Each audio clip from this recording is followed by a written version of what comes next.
जय श्री कृष्ण। 9वें अध्याय का महात्म्य। महादेव जी कहते हैं, पार्वती, अब मैं आदरपूर्वक 9वें अध्याय के महात्म्य का वर्णन करूँगा। तुम स्थिर होकर सुनो। नर्मदा के तट पर महिष्मती नाम की एक नगरी है। वहाँ माधव नाम के एक ब्राह्मण रहते थे, जो वेदांगों के तत्वज्ञ और समय समय पर आने वाले अतिथियों के प्रेमी थे। उन्होंने विद्या के द्वारा बहुत धन कमाकर एक महान यज्ञ का अनुष्ठान आरंभ किया। उस यज्ञ में बलि देने के लिए एक बकरा मंगाया गया। जब उसके शरीर की पूजा हो गई, तब सबको आश्चर्य में डालते हुए उस बकरे ने हंसकर उच्च स्वर से कहा, ब्राह्मण, इन बहुत से यज्ञों द्वारा क्या लाभ है?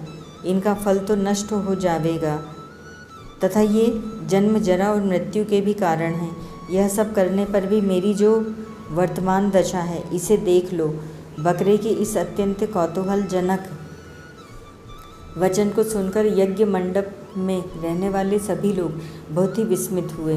तब वे यजमान ब्राह्मण हाथ जोड़ अपलक नेत्रों से देखते हुए बकरे को प्रणाम करके श्रद्धा और आदर के साथ पूछने लगे। ब्राह्मण बोले, आप किस जाति के थे? आपका स्वभाव और आचरण कैसा था तथा किस कर्म से आपको बकरे की योनि प्राप्त हुई, यह सब मुझे बताइए। बकरा बोला, ब्राह्मण, मैं पूर्व जन्म में ब्राह्मणों के अत्यंत निर्मल कुल में उत्पन्न हुआ था। समस्त यज्ञों का अनुष्ठान करने वाला और वेद विधा में प्रवीण था। एक दिन मेरी पत्नी ने भगवती दुर्गा की भक्ति से विनम्र होकर अपने बालक के रोग की शांति के लिए बलि देने के निमित्त मुझसे एक बकरा मांगा। तत्पश्चात जब चंडिका के मंदिर में वह बकरा मारा जाने लगा, उस समय उसकी माता ने मुझे शाप दिया, ओ ब्राह्मणों में नीच, पापी, तू मेरे बच्चे का वध करना चाहता है, इसलिए तू भी बकरे की योनि में जन्म लेगा। द्विज श्रेष्ठ, तब कालवश मृत्यु को प्राप्त होकर मैं बकरा हुआ।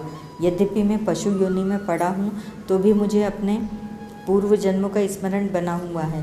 ब्राह्मण, यदि आपको सुनने की उत्कंठा हो तो मैं एक और भी आश्चर्य की बात बताता हूँ।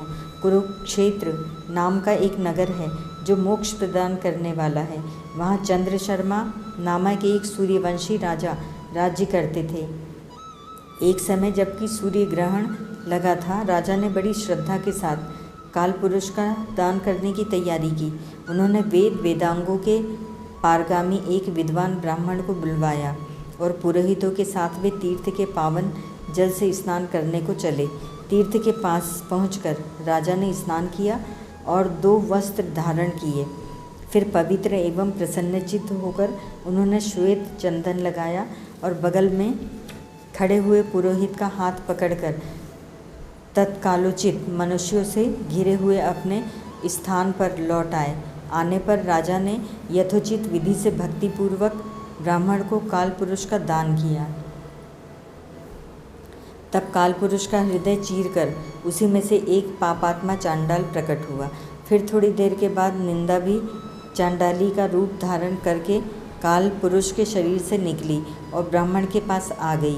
इस प्रकार चांडालों की वह जोड़ी आंखें लाल किए निकली और ब्राह्मण के शरीर में हठात प्रवेश करने लगी। ब्राह्मण मन ही मन गीता के 9वें अध्याय का जप करते थे और राजा चुपचाप यह सब कौतुक देखने लगे। ब्राह्मण के अंतःकरण में भगवान गोविंद शयन करते थे, वे उन्हीं का ध्यान करने लगे। ब्राह्मण ने जब गीता के 9वें अध्याय का जप करते हुए अपने आश्रयभूत भगवान का ध्यान किया, उस समय गीता के अक्षरों से प्रकट हुए विष्णु दूतों द्वारा पीड़ित होकर वे दोनों चांडाल भाग चले।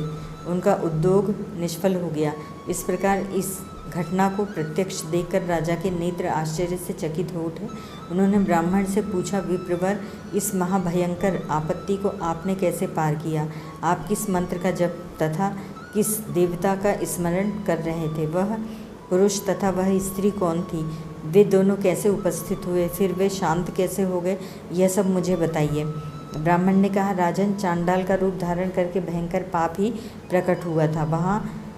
वह स्त्री निंदा की साक्षात मूर्ति थी। मैं इन दोनों को ऐसे ही समझता हूँ। उस समय मैं गीता के 9वें अध्याय के मंत्रों की माला जपता था। उसी का महात्म्य है कि सारा संकट दूर हो गया। महीपते, मैं नित्य ही गीता के 9वें अध्याय का जप करता हूँ। उसी के प्रभाव से प्रतिग्रह जनित आपत्तियों के पार हो सकता हूँ।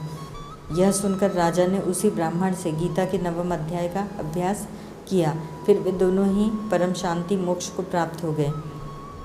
यह कथा सुनकर ब्राह्मण ने बकरे को बंधन से मुक्त कर दिया और गीता के 9वें अध्याय के अभ्यास से परम गति को प्राप्त किया। ओम तत्सत।